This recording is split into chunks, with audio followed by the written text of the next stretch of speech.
Je vous rassure, ça ne va pas être compliqué non plus. Un peu sur le plan cognitif, alors, sur le plan biologique, comment un peu nous fonctionnons, un peu au niveau de la neuroscience, je ne sais pas, peut-être il y a dans la salle, à travers Zoom, certains qui sont dans ce domaine et pourront, Inch'Allah, tout à l'heure, améliorer ce que je veux proposer et dire leurs commentaires.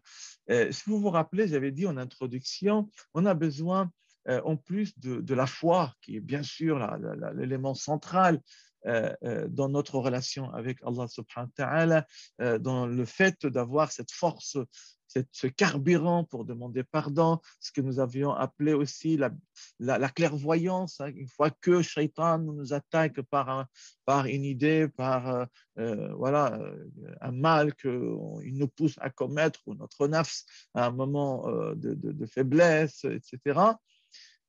Donc, alhamdoulilah, il y a la foi, il y a la lumière, il y a cette piété qui remplit nos cœurs, qui va nous permettre, Inch'Allah, de se ressaisir. Mais on a besoin aussi, rappelez-vous, je dis c'est simple, mais à condition où ça nécessite un certain nombre d'outils. Parmi les outils, en plus de ce que je vous ai raconté sur le plan, on va dire, religieux, etc., il y a des outils cognitifs. Cognitifs sur le plan biologique pour travailler sur notre état psychique. Comment on voit la chose, comment on devrait, et quels sont les éléments en nous qui, Inch'Allah, nous aident. Premier élément, c'est la partie vraiment conceptuelle, conception intellectuelle, ce côté rationnel des choses. C'est-à-dire quoi? C'est deux mots-clés. C'est suis-je convaincu de la nécessité de demander pardon? Suis-je convaincu que ce que j'ai fait est mal? Est-ce que vraiment j'ai compris que tel acte est un péché? Ça se travaille ici. Tout ça, c'est dans la tête. Ce qu'on fait aujourd'hui, c'est travailler également là. Hein? Ce que je suis en train de vous raconter, c'est essayer de changer un peu notre manière de voir la chose. Un peu ce, comment dirais-je, formatage un petit peu de notre relation au péché, de notre relation avec Allah subhanahu wa ta'ala. Donc, on a un travail, sincèrement, important à faire de rationnel, de conviction. Et je vous donnerai un outil dans un instant, Inch'Allah. Et également, ce travail rationnel va nous permettre d'aboutir, d'atteindre une certaine rassurance. Quand je comprends, comme je vous l'ai dit tout à l'heure, que c'est humain, que Allah aime le repentir, tout cela, c'est là-dedans, hein, c'est avoir compris la volonté d'Allah, le message d'Allah, une bonne interprétation des textes. Ce n'est pas, pardonnez-moi hein, de le dire, ah, tu pries ou le bâton? Oh là là.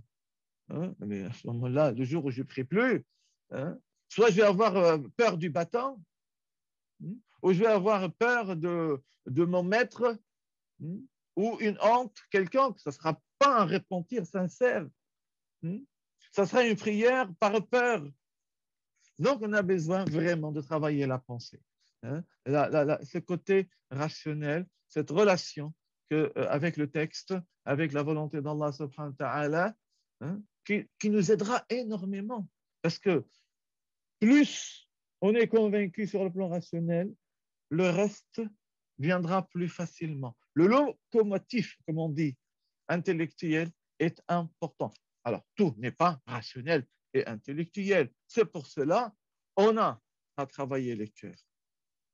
Le cœur, l'organe cœur, oui. J'ai pris la dernière partie du hadith du prophète sallam tout à l'heure, hein, en parlant de ce morceau de chair que le prophète décrit, s'il est bon, s'il est pur, s'il est... Hein, il y a une relation organique dans le hadith du prophète, biologique, santé, mais il y a une dimension, bien sûr, spirituelle. Et moi, je voudrais bien sûr ici dire que le côté cœur organique, il faut en prendre soin, bien sûr, en même temps que la partie spirituelle, parce que le prophète les met en lien, et on le sait. On sait aujourd'hui, un cœur rempli de rancune, c'est un futur infractus. Vous allez me dire, oh bon, comment ça? Ben oui, quelqu'un qui porte de la jalousie dans son cœur, mais il est mal. Il est mal à chaque fois qu'il voit quelqu'un, il a je sais quoi, comment, moi je n'ai. La jalousie finit par rendre le cœur organique malade. Et donc, c'est un outil cognitif de connexion avec Allah subhanahu wa ta'ala, de compréhension. On a dit tout à l'heure, la piété, réceptacle, le cœur, al-qalb wi'a taqwa, le récipient. Ces cœurs-là, le prophète nous dit dans un autre hadith, à chaque fois que le fils d'Adam ou l'abd, dans une version, les serviteurs, commet un péché, nukita, ala qalbihi nukta, il y a un point noir, une tache qui va tacher son cœur, une noirceur qui va tacher son cœur. Et c'est organique au sens même, je dirais, anatomique du terme.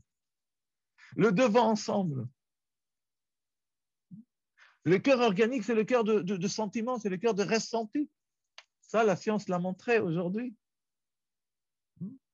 Et les versets sont nombreux qui parlent du cœur et de la sérénité du cœur, l'apaisement du cœur, etc., qui est lié à la partie biologique. Et donc si le prophète sallallahu alayhi wa sallam dit, donc il y a une tache noire quand on commet un péché, qu'Allah nous en préserve, c'est-à-dire s'il renonce et demande pardon, se repent, ça s'efface, ça se renettoie, ça se repurifie. S'il recommence, eh ben, une autre tâche viendra au niveau de son cœur, et ainsi de suite jusqu'à ce que le cœur soit voilé par un voile. Le cœur est voilé par ce qu'il commettait. Et le cœur ne ressent plus. Tu peux faire le rappel, parce que vous êtes étonné parfois, de certains qui sont en plein cimetière. On est en train de faire descendre dans la tombe peut-être leur frère, leur sœur, ou un proche, ou monsieur lambda, quelqu'un. Et ils sont là.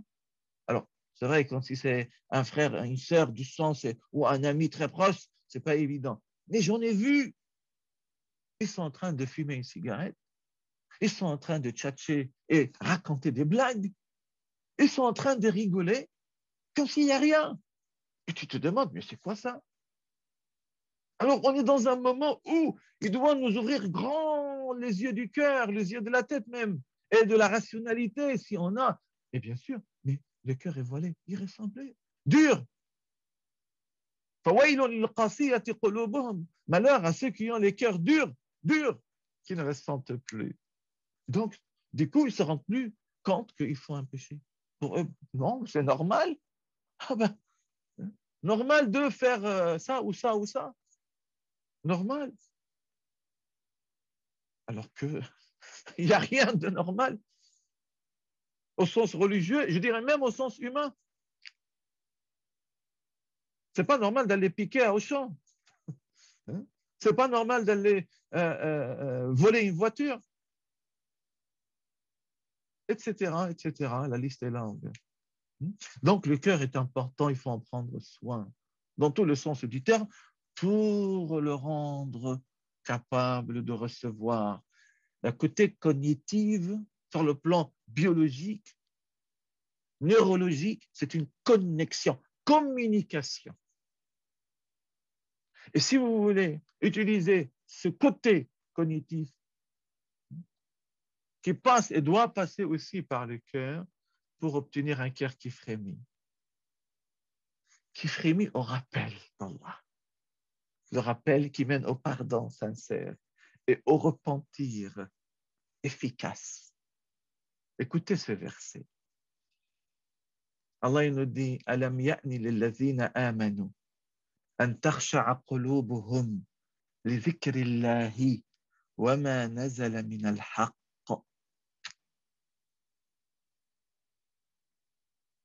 Les arabophones, quand ils entendent ce verset en arabe dit ainsi, ils doivent frissonner. Nous devons à chaque fois qu'on passe avec ce verset s'y arrêter et toquer à la porte de notre cœur et dire, ô mon cœur, es-tu dans l'état décrit par ce verset dans lequel Allah il nous dit, le moment n'est-il pas venu pour que les cœurs des croyants frémissent à l'évocation du nom d'Allah et à ce qu'il a été, est-ce qu'il a été révélé de l'haq, la vérité, le Coran. Oui, où est-ce que nous en sommes avec la lecture du Coran et qui induit ce frémissement du cœur, un cœur qui s'humilie devant Dieu et donc obligatoirement, immédiatement le pardon. Un cœur frémissant, rempli d'amour pour Allah, sensible, un cœur apaisé, serein, ne peut que réussir dans le cheminement vers Allah et obtenir le pardon d'Allah. Eh oui. Allah, que ferait-il, il nous dit, de votre châtiment si vous êtes reconnaissant et si vous avez le cœur rempli de foi et de sincérité. Travaillons nos cœurs. L'organe cœur, à travers aussi bien ces maladies, mais aussi ces mots, M-A-U-X, pour avoir une bonne connexion avec Allah et avec les gens. Je dirais, en tant que nutritionniste, par prévention, une nourriture du cœur préventive qui nous aide justement peut-être à ne pas tomber dans le péché, ou à ne pas nuire aux autres, etc. Troisième outil cognitif, c'est soi-même. C'est là-dedans. Pas le côté rationnel, mais la partie psychique au sens volonté. La force, le courage. Le courage de pouvoir dire, oui, je veux me repentir. Oui, pardonnez-moi, pardon de parler ainsi. S'il reste une bouteille, je veux la casser. Et pas comme un jour quelqu'un est venu me voir. Il m'a dit, mon frère, j'ai une question. Je dis, vas-y. Après le Jumu'ah, il m'a dit, j'ai un copain, un ami, un musulman. J'aime beaucoup. Sauf qu'il boit. Il boit de l'alcool. Et puis ça me chagrine beaucoup. Et je le rappelle, il faut arrêter, il faut arrêter, il faut arrêter. Et tellement un jour, il me dit, son copain qui boit, il dit à celui qui me questionne, il lui dit, écoute, voilà, je commence à ressentir avec toi, mais j'ai une demande, une dernière demande. On se partage la dernière bouteille et je me repens. Et plus jamais. Et le frère, vous savez, il me demande de quoi? Est-ce que je peux partager la dernière bouteille avec lui? Pour qu'il puisse se repentir. Et plus jamais. Si on avait le temps, si on était en direct, je vous aurais demandé votre avis. La volonté. La volonté. La réponse était bien sûr que non. Il y a point d'obéissance en matière de désobéissance à Allah.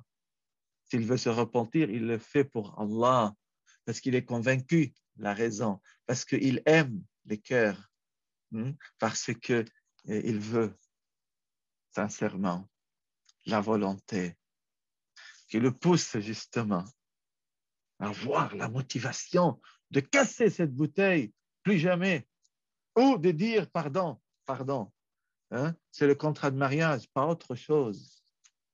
pas autre chose.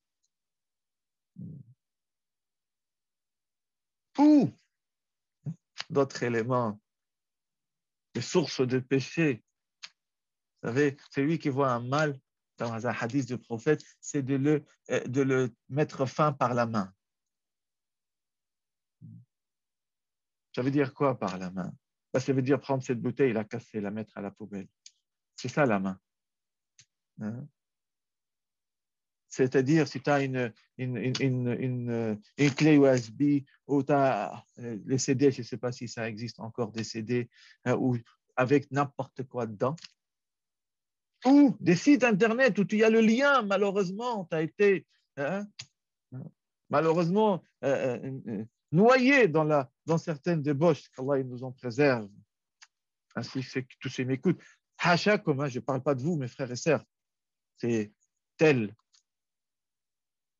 Et bien, ça d'aller avec la main, casser ces CD, supprimer ce lien. C'est ça la main.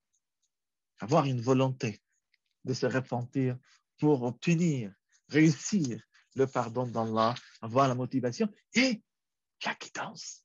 La guidance.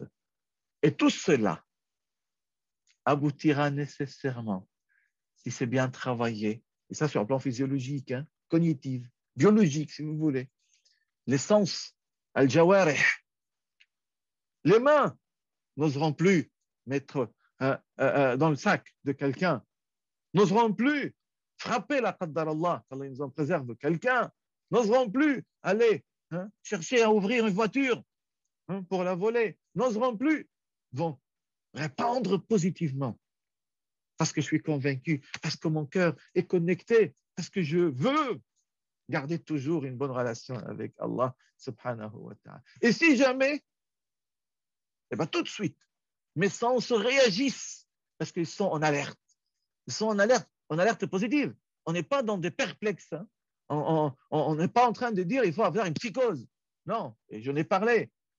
Pas de culpabilité ou de remords handicapants ou paralysants. On travaille l'équilibre global. C'est pour ça que je vous parle de ces outils cognitifs. Okay?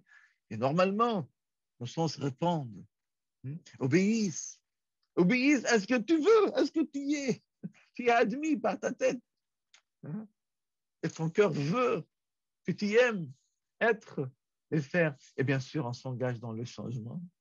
Un changement dans le bon sens. Et puis, plus jamais, voyez-vous, plus jamais, on revient. Et ça s'installe de l'intérieur par ces trois portes, par ces trois outils cognitifs. Il faut que j'avance.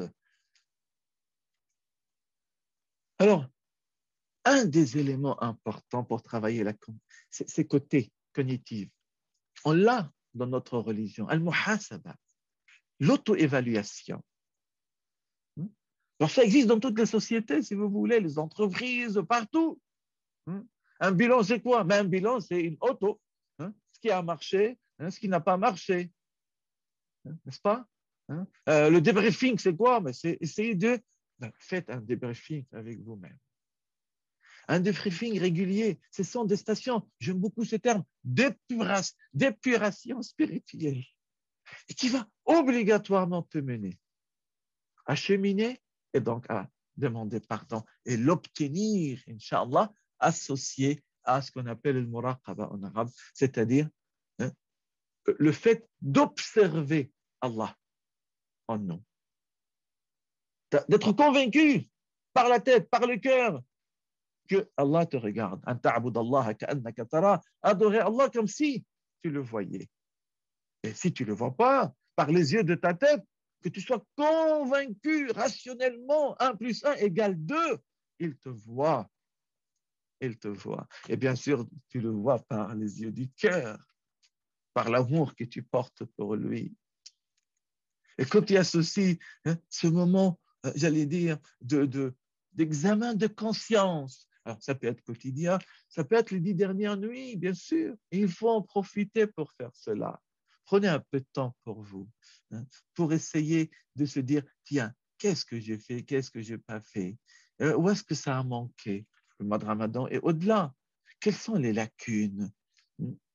Subhanallah, le verset est clair dans Surat al-Hashr, l'Exode. Oh, vous qui avez cru, craignez Allah, et que chaque âme voit bien ce qu'elle a avancé pour demain. Ma qaddamat li ghad. Et craignez Allah. 2 fois Allah il le dit. Car Allah est parfaitement connaisseur de ce que vous faites. On est convaincu, on ne peut rien cacher à Allah. Ça fait partie de nos, je vais dire, fondamentaux. Mais la tête est convaincue. Maintenant, s'il y a des doutes, c'est une autre question. Il faut travailler dans ces cas-là, sur ces doutes-là, rationnellement. Ou, bien sûr, l'amour. Parce que si jamais la tête se bloque, il y a des fois où la tête se bloque. N'est-ce pas? J'ai du mal à comprendre. Et bien à ce moment-là, c'est l'amour qui vient te protéger.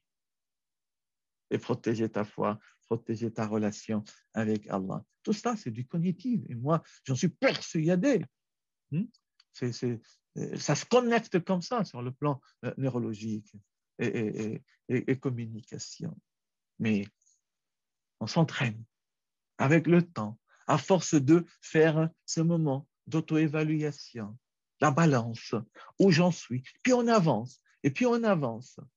Et si on rechute, mais c'est pas comme avant, mais c'est un peu moins. Et puis on avance et on demande pardon, et puis on remonte, et puis on auto-évalue, on fait l'examen de nouveau, et puis peut-être on rechute, mais moins grave qu'avant. De telle sorte, avec le temps, la courbe ne descend plus dans les rechutes et les récidives, et ça soit jusqu'à peut-être un plateau. Ça se stabilise. Et on écarte tous les péchés, ou en tout cas la majorité, au moins les grandes, une bonne partie des petites. Il n'y a pas grande et petite, il faut observer Allah et la grandeur de celui qu'on désobéit, à qui on désobéit.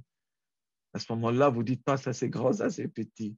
Vous ferez tout pour ne pas, Inch'Allah, commettre. Et si jamais, comme on l'a dit, on le répète, pardonnez-moi de le répéter encore, par négligence, par oubli, eh bien on revient grâce à ces outils, Inch'Allah, Rabbil Alamin. Alors, tout ça, ce sont des hadiths du prophète qui nous poussent. Hadiths du prophète et puis une citation de Omar. Le perspicace, Al-Kaïs, est celui qui s'autocritique, s'auto-évalue et œuvre après la mort ou pour après la mort. Se dit, mais la vie est éphémère, c'est 60 ans, 70 ans, 80 ans, mais après, jusqu'à quand je vais rester comme ça, dans l'ignorance ou dans l'insouciance? Tout ce travail. Et regardez ceux qui sont autour de nous, ceux qui partent par Covid ou pas Covid.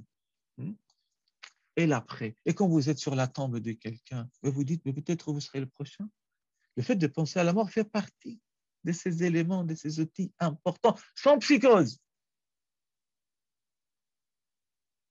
D'une manière consciente, équilibrée, mais présence. C'est une réalité sans équivoque qu'un jour tu seras dans le trou. Et donc, ça te permet justement de ne pas être que le prophète décrit comme incapable, al-ajiz. C'est lui qui laisse son âme suivre ses passions tout en nourrissant, voilà, au sujet d'Allah des vains espoirs. Oui, Allah Ghafur Rahim, bien sûr.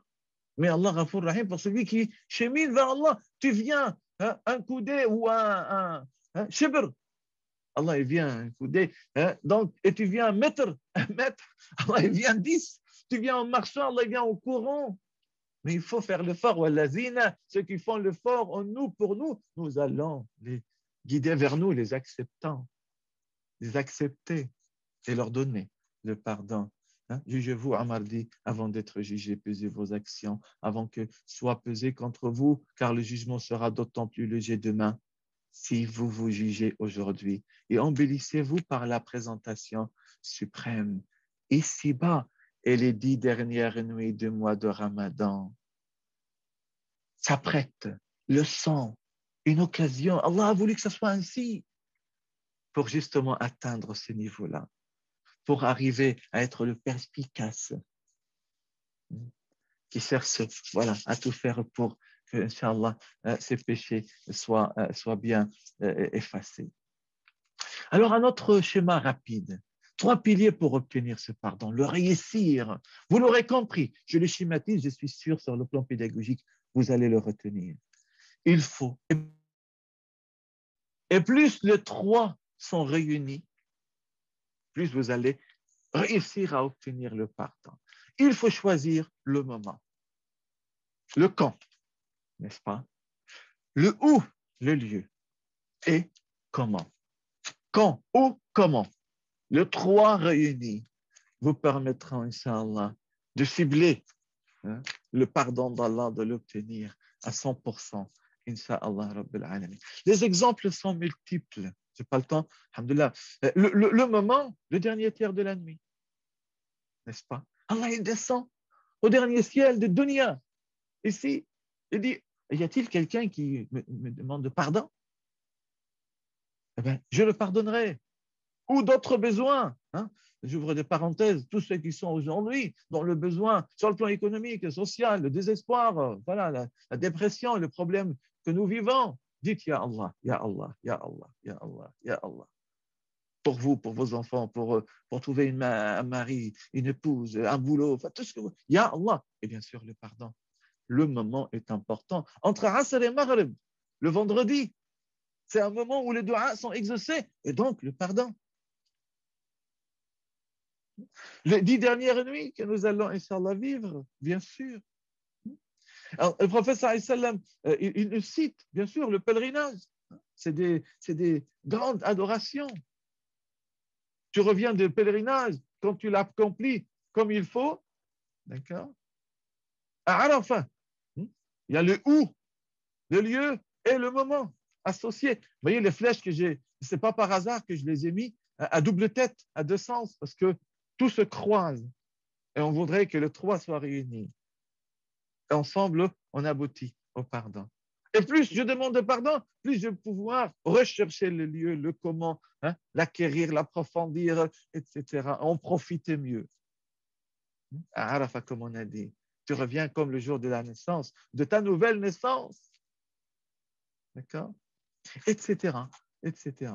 Alors, le où, on a dit, ça peut être dans une mosquée, mais ça peut être chez toi. Aujourd'hui, il n'y a pas de mosquées qui vont être ouvertes les nuits, normalement. Pas de tarawih, bien sûr.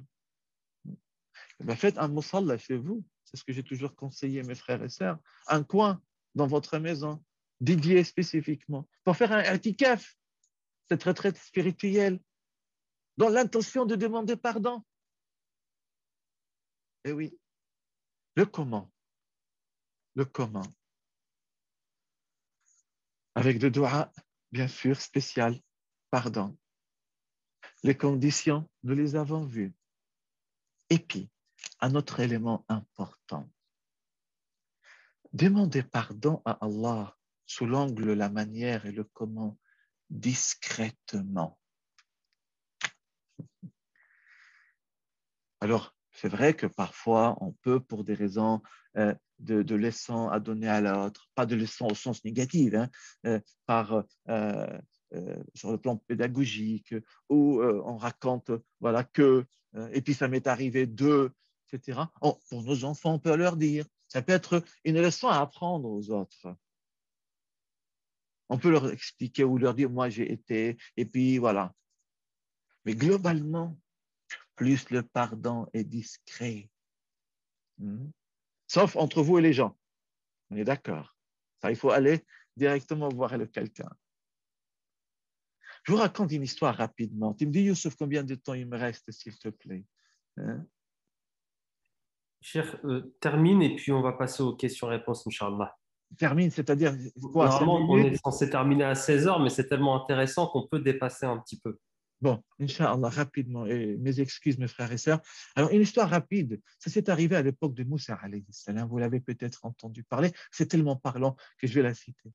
Et puis, Moussa et son peuple, ils sortent pour prier Allah pour avoir la paix, lui. Et ils prient, ils font dua, et puis la pluie ne descend pas. Salat al-istisqa, que nous connaissons même dans nos principes musulmans. Et Moussa parle à Allah, vous savez, Kalimullah, Ya Rab, Comment se fait-il? Et Allah lui dit, parmi vous, il y a un pécheur lourd, un pécheur. Et la miséricorde, Rahma, la pluie ne descend pas, alors que parmi vous, il y a un pécheur lourd. Et Moussa, oui, et Allah dit, il faut qu'il vous quitte. Il faut qu'il quitte l'assemblée. Et Moussa dit à son peuple, écoutez, il y a un pécheur, Dieu nous prive de l'eau, de la pluie, jusqu'à ce que le pécheur nous quitte. Et personne ne sort, personne ne quitte l'assemblée. Ce n'est pas évident. C'est pour cela, c'est matloub. Il ne faut pas se dévoiler, mes frères et sœurs. Quoi que vous ayez fait, wallah, je suis étonné parfois, Ya Rabbi, il y a beaucoup de choses à dire. Quelqu'un est venu me dit, moi j'étais avec une autre femme dans le temps, une autre copine, etc. Et je vais me marier. Est-ce que je dois raconter mon passé, tout mon passé, à ma fiancée et à ma nouvelle épouse? Si c'était dans le halal, oui. Qu'est-ce qui t'empêche de dire que tu étais marié? Bien sûr. Mais si tu as fait de haram, non. Non, tu as demandé pardon, tu t'es repenti sincèrement. Oui, bien sûr. Tu regrettes profondément, oui. N'allez pas étaler tes péchés. Non. Et Moussa répète une, deux fois, trois fois. Et puis, quelques temps plus tard, quelques minutes plus tard, la pluie tombe. Et Moussa dit, Ya Rab, tu as dit, il n'y a pas de pluie si le pécheur ne sort pas, ne quitte pas l'assemblée. Et la pluie tombe et personne n'a quitté. Il a dit, Moussa, mon serviteur s'est repenti profondément, sincèrement. J'ai vu la sincérité dans ses repentir et je vous ai donné la pluie. Moussa dit, Ya Rab, oh Allah, dis-moi qui c'est. La ilaha illallah. Et Allah dit à Moussa, Moussa, je l'ai protégé, je l'ai couvert, je ne l'ai pas dévoilé alors qu'il était pécheur. Maintenant qu'il s'est repenti, je vais le dévoiler. La ilaha illallah. Quelle est immense la miséricorde d'Allah.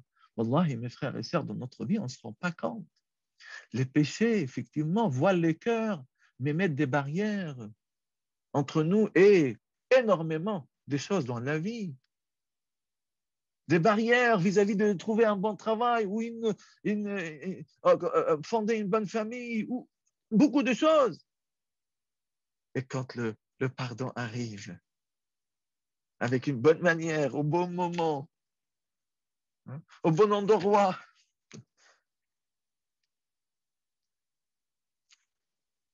tous ces voiles, toutes ces barrières s'enlèvent. وقلت استغفروا ربكم dans سورة نوح إنه كان غفارا يرسل السماء عليكم مدرارا ويمددكم بأموال وبنين ويجعل لكم جنات ويجعل لكم أنهارا. Nuh, il dit, Ya Rab, j'ai appelé mon peuple de longues années. Je leur ai dit, demandez pardon, revenez à Dieu. Il vous donnera l'eau du ciel. Il fera pousser pour vous des arbres fruitiers, des légumes, des jardins. Il vous donnera des biens. Il vous donnera des enfants, une progéniture. Toi, mon frère, ma sœur, qui n'a pas d'enfant, Allah t'a pas donné d'enfant. Fais istighfar beaucoup. C'est une clé pour avoir des enfants, tout en prenant les causes, bien sûr.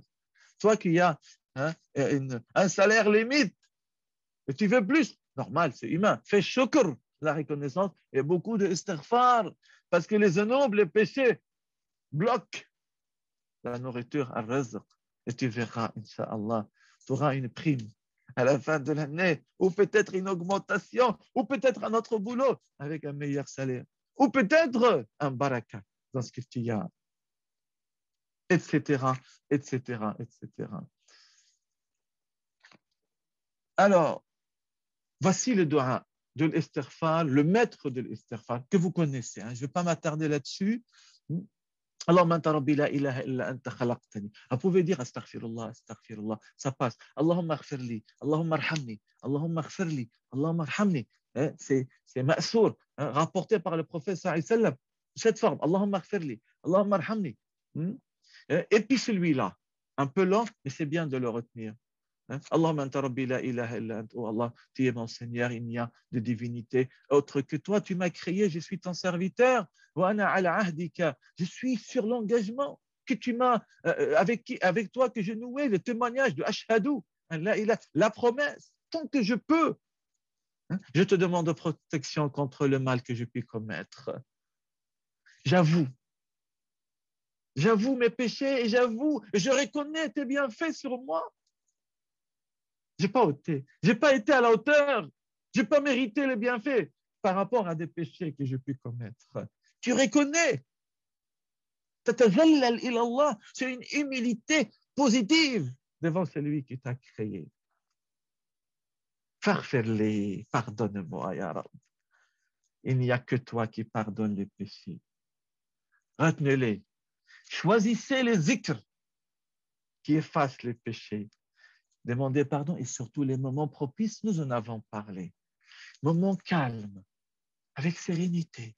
Quand il y a trop de bruit dans la maison, s'il y a des enfants qui n'ont pas encore dormi, vous aurez dit, c'est bien, vous pouvez les répéter. Mais choisissez des moments. Vous savez, c'est pour cela l'i'tikaf est bon. Et la retraite spirituelle, parfois on part, certains partent là ou là, que ce soit à la Mecque, à Médine ou ailleurs. Pour avoir ces moments sereins, se purifier, épurer spirituellement notre corps, notre cœur et s'auto-évaluer. Et puis pour le mois de Ramadan, la nuit du destin, vous connaissez le doua, je ne fais que rappeler. Allahumma innaka afouun karim, tuhibbul afwa fa'fu anna. Ou anni. Anna, c'est nous. Allah, tu es le pardonneur, l'indulgent. Sois indulgent avec moi. Ya Rab. Tu aimes l'indulgence, sois indulgent avec moi. C'est le doua que Aïcha avait demandé au prophète. Il lui a dit, et si au prophète, j'atteins la nuit du destin, quel doua tu me conseilles? Il lui a dit, répète ça, Aïcha. Le summum de la demande de Al-Afou, c'est différent de l'Maghfira. Voilà un dernier diapo, Inch'Allah, un ou deux, et puis on s'arrête. Simplement pour vous dire que dans notre doua, il faut demander le Maghfira, oui. C'est un peu, alors ici c'est l'origine, j'ai trouvé ça beau, c'est un peu comme la casque du soldat dans la bataille, on l'appelle en arabe le merfar. Merfar, c'est-à-dire tout simplement, ça couvre la tête. Okay? Et donc demander al-maghfira, c'est demander pardon comme si on cache les péchés. Allah, il les cache. C'est-à-dire, il te les pardonne, tu ne seras pas jugé. Là-dessus, il n'y a pas de sayyi'at. OK? Mais ça ne sera pas effacé de ton livre. Alors que l'afou, que je trouvais en français comme traduction, l'indulgent. Allah, al-afou, ça a été traduit comme l'indulgent. Le al-ghafour, ça a été traduit comme le pardonneur ou le tout pardonneur. D'accord? En tout cas, l'afou en arabe, c'est celui qui efface, vous voyez l'image à gauche ici. C'est-à-dire, il n'y a plus de traces. Il n'y a plus de traces. Le jour où vous prenez votre livre, Inch'Allah, le jour du jugement dernier, vous regarderez, mais il n'y a plus ce péché que j'ai commis tel jour, telle date, telle nuit, tel. Parce que vous avez demandé l'afou, notamment pendant les 10 dernières nuits et les nuits impaires. Et Allah vous a effacé, a exaucé votre doua et votre demande de l'afou, et a effacé, il n'y a plus de traces dans votre livre. Alors, les causes qui poussent au repentir, connaître Allah, tout ce que nous avons dit, se souvenir de la mort, de la tombe, on en a parlé, se rappeler de l'au-delà, parce qu'après tout, tôt ou tard, vous allez revenir à Allah et vous allez vous mettre seul. Tout un chacun viendra seul devant Allah. Et dis-toi, ce jour-là, tu vas dire Allah, pardonne-moi, ya Allah, mais c'est trop tard. La mort est arrivée déjà.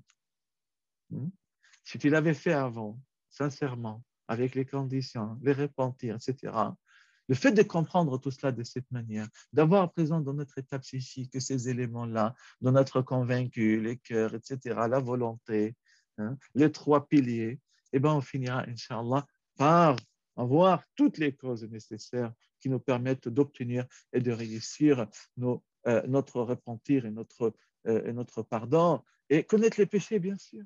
On a besoin de connaître, parce que certains, comme je l'avais dit, commettent, mais ne savent pas que c'est un péché, alors que c'est un péché. Donc voilà, les connaître, c'est apprendre aussi un petit peu qu'est-ce qui est halal, le licite, le illicite, pour, Inch'Allah, ne pas tomber dedans, et qu'est-ce qui empêche le repentir, c'est-à-dire ce fameux voile, ces barrières, bien sûr, le fait de sous-estimer les péchés. Certains disent, bof, bof, c'est pas grave. Bof, c'est rien. Oh, Allah ne va pas maintenant s'arrêter sur ça. C'est 1 euro. 1 euro. Mais parfois, vous savez, dans un baril, on dire d'eau, il suffit qu'il y ait une ou deux gouttes du sang, plus personne ne boit de cette baril-là. Il suffit qu'il y ait un peu de haram, hein, un peu de suir, que ça intoxique le reste. Même si c'est 1 euro. Même si c'est un regard. Alors, le premier par hasard, c'est pour toi. Le deuxième, c'est contre toi. Attention. C'est le fait, effectivement, de ne pas... On dit, regardez la grandeur d'Allah, celui qui vous avait désobéi. Ne regardez pas la petitesse des péchés ou leur grandeur. Ne pas sous-estimer, sans remettre pardon d'Allah, sans rechercher la cause. C'est-à-dire certains, je l'avais dit, même si en soi, oui, il en faut, astaghfirullah, astaghfirullah, astaghfirullah, astaghfirullah, mais comme ça, peut-être par habitude, par tradition. Hein. Et puis le chapelet, c'est bien dans la main. Mais il faut passer de ça à connaître pourquoi.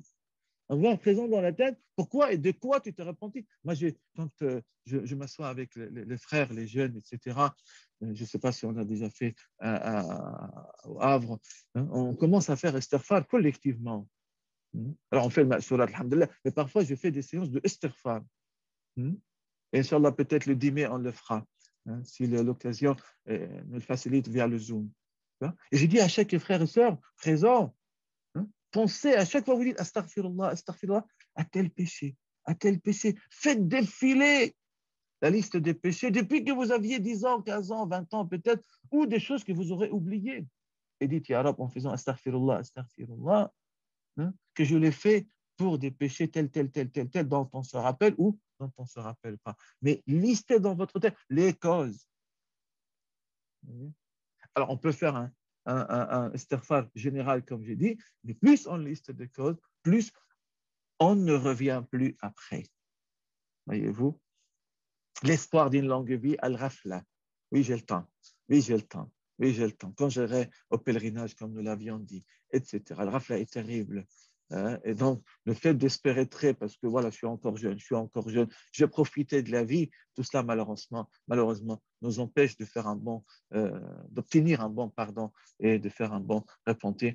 Et malheureusement, certains, un des éléments, je l'avais dit aussi d'une manière ou d'une autre, lorsqu'ils se culpabilisent tellement d'une manière handicapante, ils craquent, ils désespèrent et ils disent de toute façon, quoi que je fasse, ça ne marchera plus, c'est trop tard. Non.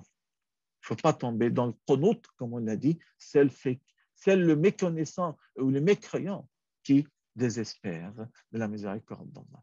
Voilà, très chers frères et sœurs, très rapidement, pardon, j'étais un petit peu lent, donc de ce que je voulais vous dire en ce jour-là, pendant ce séminaire sur le pardon. J'espère avoir pu vous faire passer quelques messages, quelques éléments, quelques clés, quelques outils pour bien obtenir, Inch'Allah, et réussir surtout le pardon d'Allah, et puis ne plus revenir, ou en tout cas, moins avec le temps, jusqu'à ce que, Inch'Allah, il nous rappelle à lui, avec un cœur saint, avec un cœur repentant, bien purifié. يا رب آمين بارك الله فيكم تقبل الله منا ومنكم أقول قولي هذا وأستغفر الله لي ولكم فاستغفروه إنه هو الغفور الرحيم. Youssouf, c'est à toi, Inch'Allah. Amin. Barakallahu fik, Cheikh. Donc, nous allons passer rapidement sur la dernière partie questions-réponses. Bon, alhamdoulilah, il y a deux questions. je vais te les lire.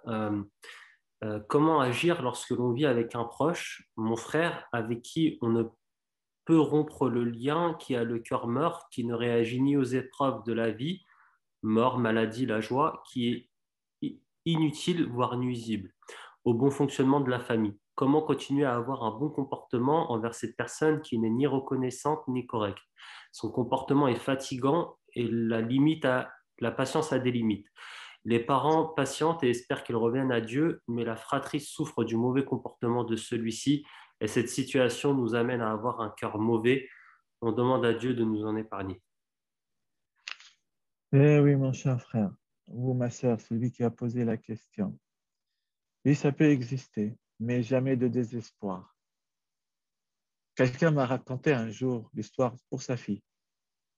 Il m'a dit, je ne sais plus quoi faire avec ma fille. Plus rien, plus rien, plus rien, plus rien du tout. Et je lui ai dit, euh, qui détient les cœurs des gens? Il m'a dit, Allah. Et je lui ai dit, nous les êtres humains, c'est quoi notre rôle? Il m'a dit, c'est de conseiller, d'aider, d'accompagner. Je lui ai dit, est-ce que tu continues à accompagner ta fille, à la conseiller, à l'aider? Il m'a dit, oui, mais j'en ai marre, j'en peux plus. Ça veut dire, je lui ai dit, mais ça veut dire que tu as failli, tu as arrêté, parce que tu as désespéré. Et comme si indirectement, tu te dis, ben, tout ce que j'ai fait, hein, ça n'a pas marché, et donc Allah ne fera plus rien. Et donc tu y as arrêté. Je lui dis, écoute mon frère, et c'est ce que je dis à ce frère ou cette sœur qui a posé la question. Je lui dis, va implorer Allah dans la nuit. Est-ce que tu te lèves la nuit? Dis-toi, celui qui a posé la question, est-ce que toi ou ta maman, hein, que vous souffrez de ce comportement, vous vous êtes réveillé au dernier tiers de la nuit, lorsque Allah descend et il dit, avez-vous une demande pour que je l'exauce? C'est une demande ouverte, n'importe laquelle, dans le bien, pour le bien, bien sûr. Est-ce que tu t'es présenté à Allah au dernier tiers de la nuit? Et les 10 dernières nuits là, arrivent, les nuits impaires. Hein? Toutes les nuits impaires. Si vraiment c'est un grand souci pour vous, et j'en suis persuadé que c'est terrible, ben faites cet effort. Toutes les nuits, les 10 dernières nuits, père impair, et surtout impair, levez-vous. Avant ce suhour, 1 heure, une demi-heure avant de commencer à manger, faites les ablutions. 2 rak'at, 4 rak'at avec l'intention que Allah guide votre frère. Et dans le sujoud, la position la plus proche de Allah, Ya Rab, pardonne à mon frère. Ya Rab, redonne à mon frère la conscience. Ya Rab, Ya Rab, Ya Rab, Ya Rab, dans votre sujoud. Et pleurez pour lui devant Allah. C'est ton frère de ta chair. Tu veux bien qu'il soit sauvé, j'en suis persuadé. Ça mérite d'avoir cet effort. Il est malheureusement enveloppé par ran, comme on a décrit. Tellement de péchés, le cœur ne ressent plus rien. Il n'y a plus rien qui le touche. Mais oui, parce qu'il s'est éloigné tellement de Allah, Allah l'a laissé à lui-même, sauf une intervention extérieure, si j'ose dire. Vous, Inch'Allah, je ferai de dua aussi pour votre frère.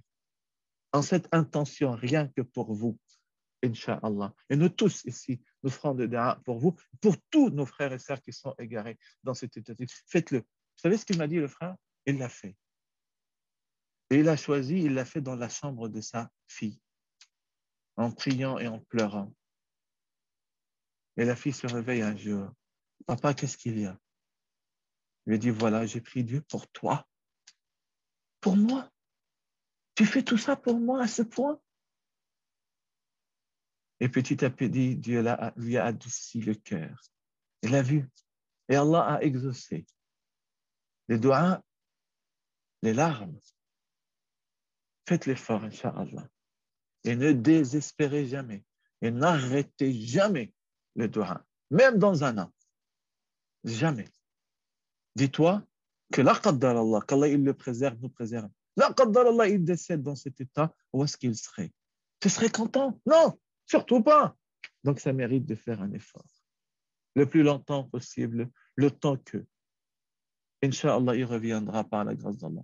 Et si jamais, la qaddar Allah, il ne revient pas, tu auras fait ton devoir. Vous aurez fait, les autres membres de la famille, votre devoir.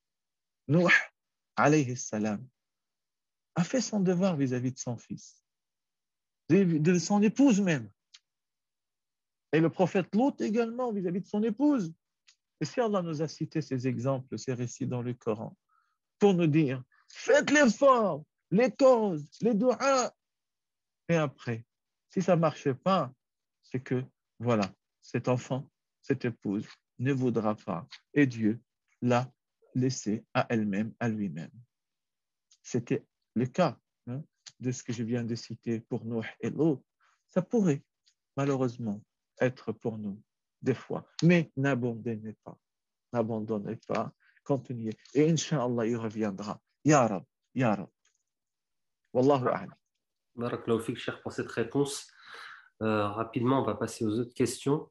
Salam alaikum, barakallahu fik pour l'intervention. Vous avez dit qu'Allah ne pardonne pas le shirk, mais sommes-nous d'accord qu'il le pardonne de notre vivant si l'individu se repent et fait taouba? Barakallahu fik, et Dieu fasse de vous et de votre famille ses bien-aimés. Amin, amin, ensemble, Inch'Allah. Oui, mon frère, quand on se répand de shirk de notre vivant, Allah, il le pardonne, bien sûr. Allah, il le pardonne de notre vivant. On a, mashallah, soit des frères et sœurs qui étaient dans d'autres convictions religieuses, tu vois, et qui, voilà, qui étaient politistes ou d'autres, et les compagnons du prophète, n'est-ce pas? Il était dans le polythéisme, à la Mecque, etc., et bien d'autres dans la péninsule arabique.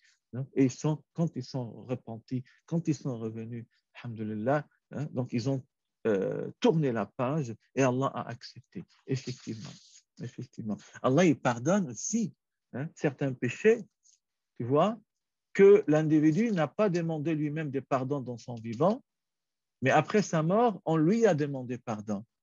Exemple, il a pris un emprunt de quelqu'un, il ne lui a pas rendu.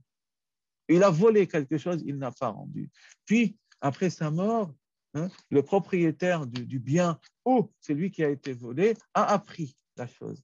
Et il a pardonné à son frère. Allah, il le pardonne. Allah, il le pardonne. Allah est capable de pardonner à quelqu'un qui aura peut-être négligé des fois telle prière de Fajr ou telle prière de vendredi. Tu vois? Par miséricorde, par une aumône qu'il aura donnée, par un geste qu'il aura donné.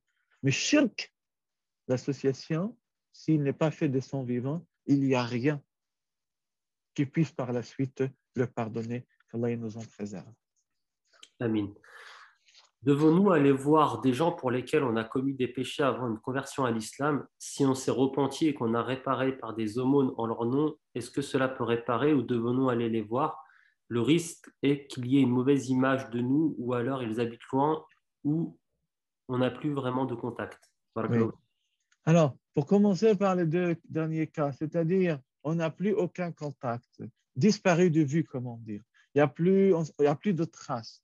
On ne sait pas où est-ce qu'il est, qu'est-ce qu'il est devenu. Si vraiment on était injuste envers eux, oui, dans ces cas-là, s'il n'y a plus aucune trace, on demande pardon pour eux. Et comme tu as cité, on fait une aumône en leur intention, ou au moins, Ya Rab, j'ai dû commettre telle injustice, ou je lui ai pris de l'argent, je n'ai pas rendu, je donne en son intention. Quel qu'il soit, Allah après lui rendra, on va dire, justice par tes doigts, par ton pardon, par le monde que tu y auras fait. Par contre, quelqu'un, on sait où est-ce qu'il est. Et d'autant plus que toi, tu as retrouvé le chemin, que ce soit par conversion ou par repentir. Tu vois?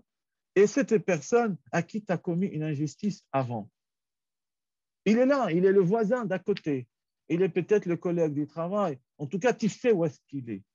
Oui, mon frère, ma soeur, je te conseille fortement d'aller le voir ou prendre le téléphone. Alors, il peut te prendre pour un taré, pardonnez-moi. Oh, il commence à t'insulter, tu lui dis, écoute, surtout, voilà, je viens de retrouver la voie et j'étais dans le tort. Au contraire, tu peux le toucher. Il voit que, il sait que tu étais quelqu'un, relatif, quelqu'un d'insupportable ou quelqu'un de... Et ils ne pouvaient pas imaginer que tu retrouves le chemin de la droiture, de la bonté, de la douceur, de la rahma, de la miséricorde. Et quand ils t'entendent ou ils te voient dans cet état, des parents, des convertis, des frères et des sœurs me l'ont dit directement. On ne reconnaît plus notre fils ou notre fille tellement avant. Ils étaient vraiment, dans tout leur état de corruption. Et quand ils ont retrouvé l'islam, ou ils sont devenus musulmans, c'est devenu comme une sorte d'ange. Ça a touché les parents qui n'acceptaient pas au départ et qui ont accepté par la transformation. Tu vois? Et donc, le fait de parler ou de demander pardon ou de rendre un bien ou voilà, quelque chose qui est dû à quelqu'un, pour toi, ça y est. Mais quoi qu'il réagisse, l'autre, tu as fait ton devoir. Quoi qu'il réagisse. Et ta conscience tranquille vis-à-vis de lui, toi vis-à-vis de lui, même s'il ne l'accepte pas, et vis-à-vis d'Allah. Tu as fait le premier pas. C'est important. Et puis, il se peut, Inch'Allah, en faisant un bon doigt avant d'aller à sa rencontre ou décrocher le téléphone pour l'appeler, un bon doigt pour Allah adoucit son cœur. Oh, Allah fait qu'il accepte ma demande de pardon. Fait qu'à son tour, il voit le haqq, la vérité. Fais-le pour Allah, tu verras, Inch'Allah, d'énormes signes de la part d'Allah qui te feront plaisir. Amin, ya Rab. Amin. Mais il Peut-on... ne faut pas dire j'aurais dû pas. Tu vois? Faut pas être j'aurais dû pas si jamais il te traite ou il réagit mal. Tu auras fait ton devoir, tu es conscient. Et la conscience est tranquille. Sois comme ça. C'est ce travail que nous devons arriver à avoir, Inch'Allah. Barakallahu fik, Cheikh. Peut-on dire les invocations de istighfar et nuit du destin en français? Oui, oui, bien sûr, bien sûr. De toute façon, on le dit tout le temps, Allah connaît toutes les langues. Hein. Alors, c'est vrai que moi, Allahumma innaka afouwan tuhibbul afwa fa'fu anni, c'est 5 mots ou 6 mots. Et en phonétique, pour nos frères francophones, vous pouvez la trouver en phonétique, vous pouvez la répéter avec un frère ou une sœur arabophone pour que vous aider à bien la prononcer et essayez de la dire au moins en arabe. Ça vous fera à vous déjà beaucoup de bien. Beaucoup de bien. Vous la dégustez, si je peux m'exprimer ainsi, encore différemment. Mais si vraiment c'est difficile, on sait parfois c'est pas facile, vous pouvez tout à fait le faire en français. Inch'Allah. Okay. On va prendre une dernière question. Elle est un peu sensible, Cheikh. Donc, à toi de décider si tu veux y répondre. J'ai dû avorter. Pensez-vous que je puisse être pardonné pour ce terrible péché? Oui, oui, ma sœur. On a dit tout à l'heure, tous les péchés, Allah il pardonne, sauf l'association. C'est vrai que il y a des péchés et des péchés, et ce péché, s'il n'y avait pas de raison médicale, s'il n'y avait pas voilà, de risque sur vous, ou si l'embryon n'était pas très mal formé, enfin voilà, s'il n'y a pas une raison médicale globalement. Si vraiment comme ça, volontairement, et surtout après les 4 mois, parce qu'il y a certains savants, avant 4 mois, ils peuvent permettre dans certaines conditions, mais la majorité des savants l'interdit bien sûr. Hein. Dans tous les cas, l'avortement, effectivement, sans raison médicale, est un péché. Après, on respecte le choix des uns et des autres parce qu'on ne va pas nous accuser qu'on est contre l'avortement ou je ne sais pas quoi sur le plan légal au sens loi du terme. Hein. On respecte le choix de tout le monde. Mais quand on nous questionne au sens religieux du terme, on répond par une réponse religieuse, théologique. Oui, c'est interdit en islam d'avorter sans raison médicale parce que c'est une vie, c'est un don que Dieu donne. Le fait d'avorter, on met fin à cette vie. Maintenant, si ça s'est arrivé, et que notre sœur, tu t'es rendu compte de ce que tu as fait et tu te repentis, Allah te pardonne. Voilà. Donc, fais le repentir avec sincérité profonde. Et puis, plus jamais ça, bien sûr. Et puis, essaye, ma sœur, autour de toi, de partager. C'est vrai que c'est une expérience douloureuse pour toi, mais si jamais tu entends d'autres sœurs autour de toi qui ont tendance à, ou qui peut-être penseraient de le faire, etc., ben, euh, tu peux, et fais-le pour Allah, partager ton expérience, même douloureuse, pour leur expliquer que maintenant vous êtes en train de vous dire oui, j'en ai pas besoin, j'en veux pas, ça a été voilà, vous allez souffrir par la suite et regretter. Voilà, de leur dire, ça pourrait servir, Inch'Allah, d'exemple. Et vous serez même récompensés, Inch'Allah, avec cette intention. Qu'Allah nous pardonne tous. Amin, barakallahu fik. Cher, je suis désolé, il y a une dernière question qui est tombée. Après, promis, il n'y en aura plus d'autres. On libérera les participants et toi. Oui. Si le tort est face à une administration, comment réparer? Toucher une prime par erreur à l'époque, insouciant, ne pas avertir l'administration que ça devait être une erreur. Aujourd'hui, beaucoup de regrets. Oui.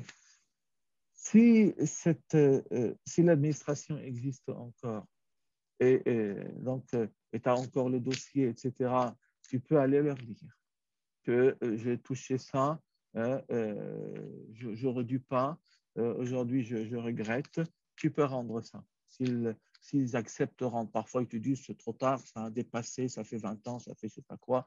Donc tu verras avec eux qu'est-ce qu'ils vont te dire. Si tu penses que le fait de leur dire ça va te causer du tort grave, d'accord? Cette somme, tu, tu dois, parce que ça ne t'appartient pas, tu dois l'utiliser dans le bien commun, dans l'intérêt commun. Donc, c'est rendre, obligatoirement, c'est rendre. D'accord? Si ça existe encore, l'administration, etc. Si tu penses que le fait de rendre et de leur dire que ça va te causer du tort à toi, à ta famille, etc., à ton boulot, des conséquences très graves, cette somme d'argent, ce n'est pas la peine de dire à l'administration, surtout si c'est vieux, tu vois, cette somme, tu vas la dépenser dans l'intérêt public, c'est-à-dire donner à des associations caritatives qui aident les jeunes dans les quartiers, par exemple, etc. Là où peut-être cette administration donnait, dépensait de l'argent pour venir aider les autres personnes. Tu vois? Mais cette somme, il faut la calculer et s'en débarrasser, ou en tout cas la donner. La donner avec l'intention du bien commun. Si c'est un bien privé, c'est-à-dire l'administration est une société privée, tu vois, il faudra là aussi chercher à la rendre à la société privée, toujours dans les mêmes conditions, si elle existe encore, si ça ne cause pas de tort, etc. etc. Et sinon, il faudra la dépenser, là aussi, au bien caritatif, peut-être dans le domaine où la société travaille. Ça dépend. Donc voilà, après, on peut aller beaucoup plus précisément, mais généralement, voilà ce que je pourrais te dire. Wallahu a'lam.